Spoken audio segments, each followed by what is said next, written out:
क्या आपको अभ्यास की ताकत पता है? निरंतर अभ्यास से किसी भी बड़े से बड़े लक्ष्य को कैसे पाया जाता है?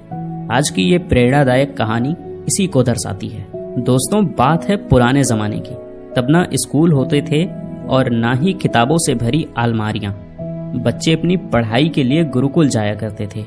वहाँ बच्चे गुरुजी के आश्रम में रहते, रोजमर्रा के काम करते, गाय चराते, लकड़ियां बटोरते और साथ ही पढ़ाई भी किया करते थे। ऐसे ही एक कहानी है वरदराज की।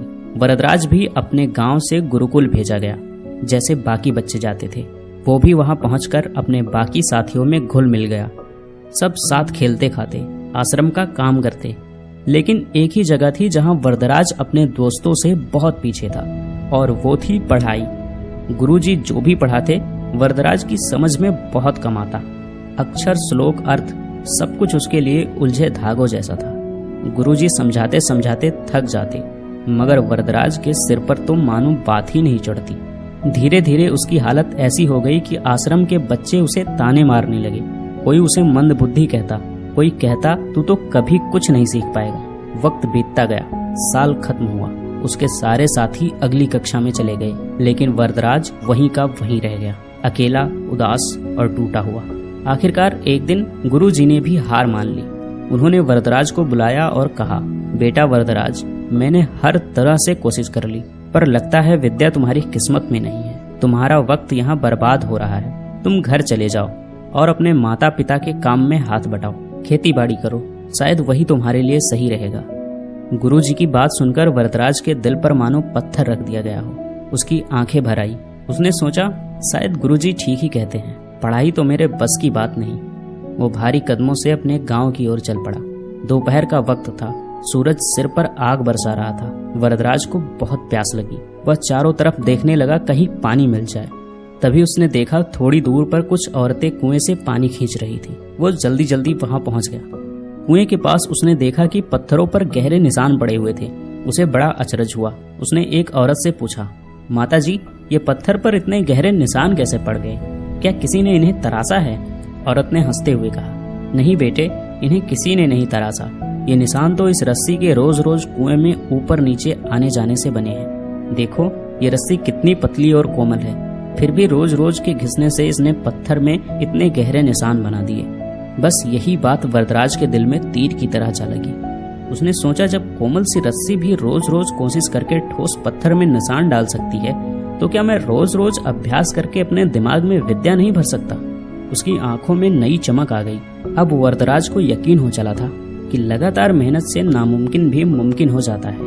वरदराज ने वही कुएं के पास फैसला किया, मैं हार नहीं मानूंगा। मैं वापस जाऊंगा गुरुकुल और तब तक कोशिश करता रहूंगा जब तक सीख ना जाऊं। वो फौरन वापस गुरुकुल लौट गया। उसके लौटते ही सब हैरान रह गए। गुरुजी ने पूछा, बेटा वरदराज, तुम फिर क्यों लौट आए? वरदराज ने आत्मविश्वास से कहा, गुरुजी, मैंने रास्ते में एक कुआं देखा। वहाँ रस्सी के रोज रोज घिसने से पत्थर में निशान पड़ गए थे। तो मैंने सोचा कि अगर पत्थर पर निशान पड़ सकते हैं, तो लगातार अभ्यास से मेरे दिमाग पर भी विद्या की छाप जरूर पड़ सकती है।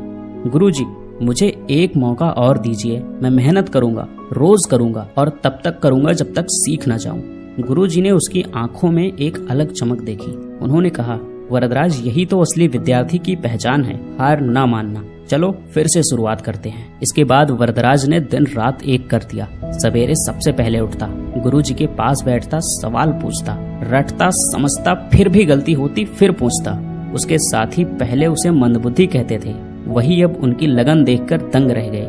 धीरे धीरे वरदराज की पढ़ाई में पकड़ मजबूत होने लगी। उसे श्लोक याद होते चले गए, व्याकरण की गुत्थियां सुलझने लगी। कुछ ही सालों में वरदराज, जो एक वक्त मंदबुद्धि कहलाता था, इतना बड़ा विद्वान बन गया कि उसकी ख्याति दूर दूर तक फैल गई। उसने संस्कृत व्याकरण की महान किताबें लिखी, लघु सिद्धांत कौमुदी, मध्यम सिद्धांत कौमुदी, सार सिद्धांत कौमुदी और गीवाण पद मंजरी। आज भी विद्वान उनके नाम का आदर करते हैं। दोस्तों, वरदराज की कहानी हमें एक बहुत बड़ी बात सिखाती है, अभ्यास से बड़ा कोई चमत्कार नहीं। कभी मत सोचो कि तुम किसी चीज में कमजोर हो। अगर वरदराज हार मान लेता तो शायद दुनिया कभी उसका नाम नहीं जानती, लेकिन उसने ठान लिया और कर दिखाया। इसीलिए याद रखना दोस्तों, मेहनत करो, रोज करो, धैर्य रखो और दुनिया को दिखा दो कि तुम क्या कर सकते हो। और अंत में मैं यही कहना चाहूंगा, किस्मत के भरोसे मत बैठो, मेहनत करो, फिर देखो पत्थर भी मोम की तरह पिघल जाएंगे।